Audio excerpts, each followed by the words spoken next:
Do you get leaves, debris or even water coming under your garage door? Well, properly sealing your garage door is one of the most often overlooked home improvement tasks that you can carry out, and in the long run it can save you money on your energy bills by eliminating cold drafts. So today on Fix It with Fowler, I'm going to show you how to install this heavy duty garage door threshold seal.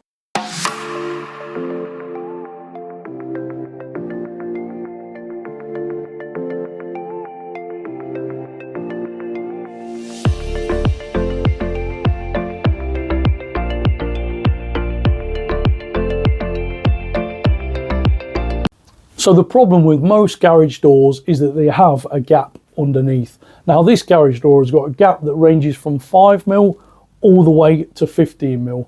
And after trawling the internet, the cheapest and simplest solution I could find was this. Now this is a garage door threshold seal. It works by filling the gaps between your garage door and floor, creating a watertight barrier that also blocks leaves and debris. It also prevents drafts and cold air from entering the garage, which may reduce energy bills. The first thing you need to do is measure the length of your seal that you need for your garage door. Now, if you just measure in between the frame from one side to the other, that's fine and that will provide a seal. However, I want to provide a seal the complete width of my garage behind the frame itself. So I'm going to measure from brickwork to brickwork. That way the seal can run behind the framework and provide a watertight seal all the way across the garage. Transfer this measurement onto the seal. Now using a square, make a line all the way across the seal. You can now cut the seal using a junior hacksaw. Lay the seal into position. Using a square, mark each side of the frame, and this will be the section that you now cut out. I found the best way to do this was with a Stanley knife. Remove any dust or debris from the surface. Now lay the seal into position and you can shut the garage door. Now your garage door is shut, you can press the seal up to the back edge of the garage door, and once you're happy that that's in the right place and you've got a nice seal, you can get yourself a pencil and draw down this back edge of the seal.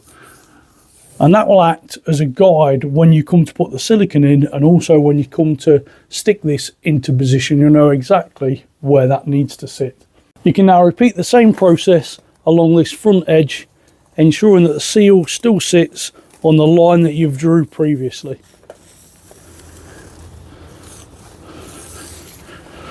And now when you remove this seal, you've got a nice guide of where that seal needs to sit.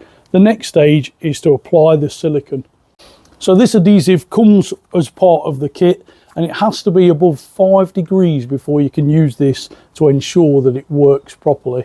And as a guide, now you've got these two marks, I'd come in 1 centimetre from each, do a line down both and then a zigzag, and make sure you put some around the bottom of the frame, and that way you'll prevent any water from getting in.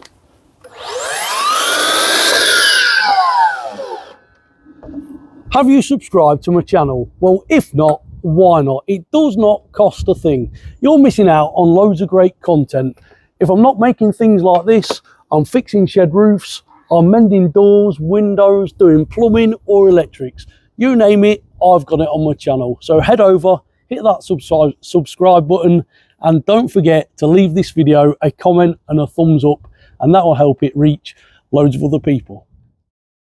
Now, starting from one end, you want to keep this and make sure you don't rub this through the adhesive, and you can put that into place, lining it up using those pencil marks that we drew earlier.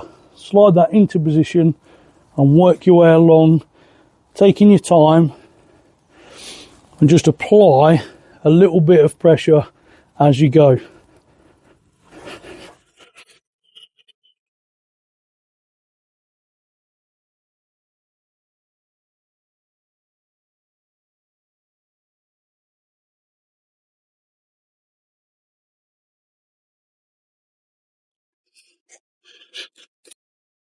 Once you've got it down onto the floor, you can then gently start to apply pressure to ensure that you've got a good seal along the front and back edge.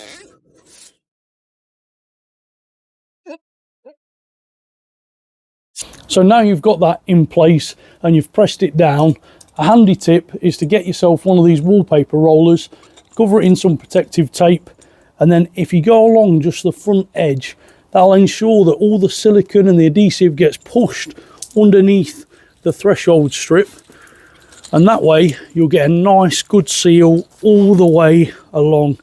You can then repeat that on the back edge, and once you're happy with that, you can close the garage door and make sure it all sits exactly where you want. You can then leave it to cure and we can come back and see the end results. So that's the weather strip all installed and finished, and as you can see there's now no daylight, so hopefully that will keep the water out, the debris and the leaves, and hopefully make this garage a bit cleaner. So I hope you liked that video, and if you did, please leave this video a comment, give it a thumbs up, but most importantly, hit that subscribe button, and I'll see you on my journey to 100,000 subscribers.